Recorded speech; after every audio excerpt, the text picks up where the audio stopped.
Like before, keep the autopilot and auto thrust engaged with the levers in the climb detent. Welcome to the stratosphere. In the 1950s, airlines used propeller aeroplanes which had a maximum altitude of rarely more than 30,000 feet. Weather systems and cloud build-ups can easily outclimb these now vintage aircraft, putting your cruising altitude in amongst the turbulence, icing and clouds. The jet engine changed all of this. With a great leap forwards in power, greater speeds and altitudes were now within reach. Our A320 can go up to 39,000 feet, whilst other types can climb as high as 45,000 feet. Flying higher has some distinct advantages.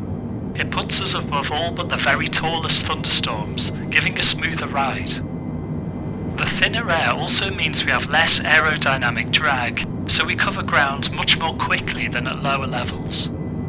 We can see evidence of this rarefied atmosphere by comparing our indicated airspeed with our true airspeed. Looking at the speed tape on the PFD, it's reading about 270 knots. Now look at the top left corner of the navigation display, ND, and see a true airspeed of 440. The difference between these two speeds is all to do with the drop in air density with altitude. To understand this, we need to touch upon how an airspeed indicator works.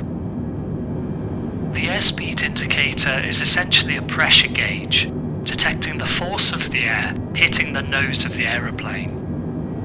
The higher the pressure reading, the higher the airspeed indication. This works fine at low levels, but up here in the higher atmosphere, the air is so much thinner that it causes the airspeed indicator to underread.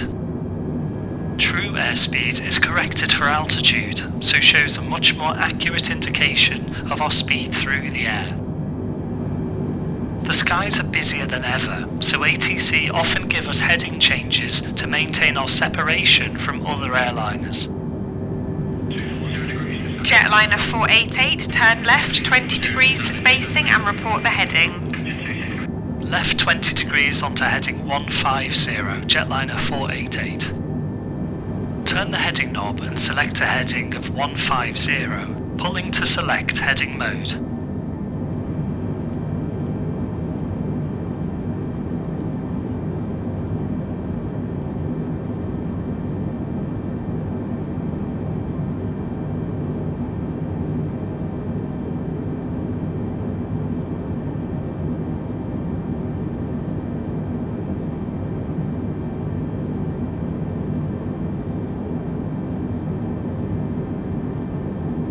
Another method of keeping aeroplanes apart is by allocating a speed to maintain.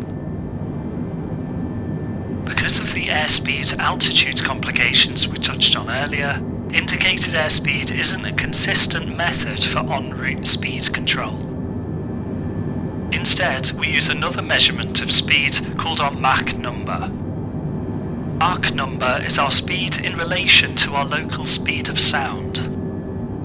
Whilst the speed of sound varies with altitude, it remains useful for keeping traffic separation. Mach 1 is equal to the speed of sound at our current altitude. Mach 0.7 is 70% of the speed of sound, and so on. Now the speed target is in Mach mode. Jetliner 488, Mach 0.74 or less due traffic. Mach 0.74 or less, Jetliner 488. Turn the speed knob and select Mach 0.74.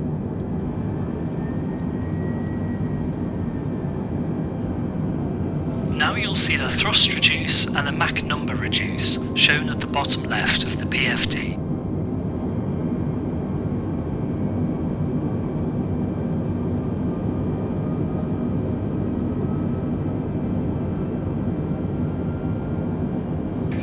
Jetliner 488, own navigation direct to Gaiac. Direct Gaiac, Jetliner 488.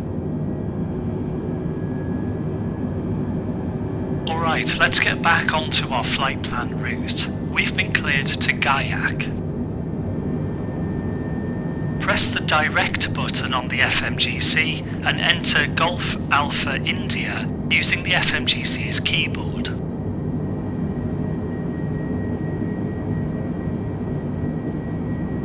Once GAI is in your scratch pad at the bottom of the screen, click the very top left button to enter Gaiac as a temporary waypoint.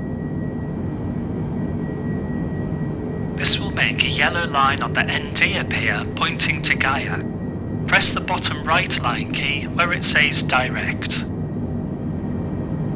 That's it, now push the heading knob on the FCU to engage nav mode.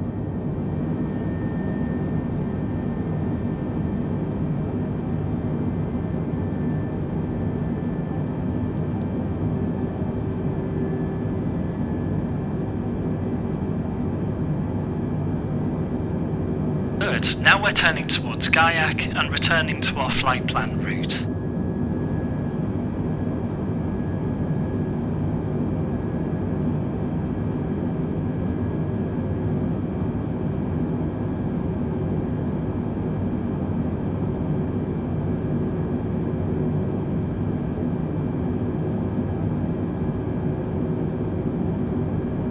Jetliner 488, clear of traffic, free speed. Free speed, Jetliner 488. Our Mach number speed limit has been cancelled. Select Mach 0.78.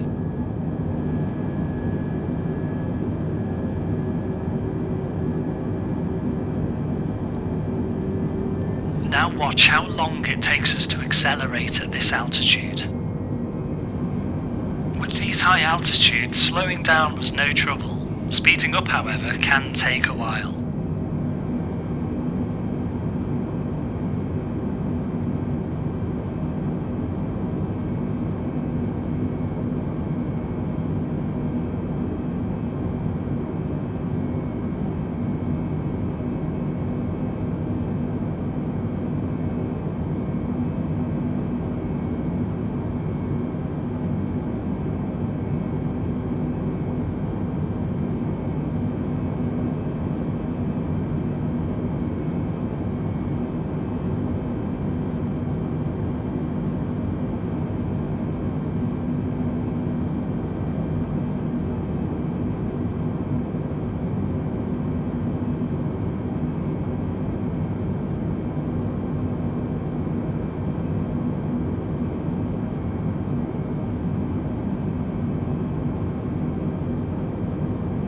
Good job. Let's pick this up once we're getting nearer to our top of descent.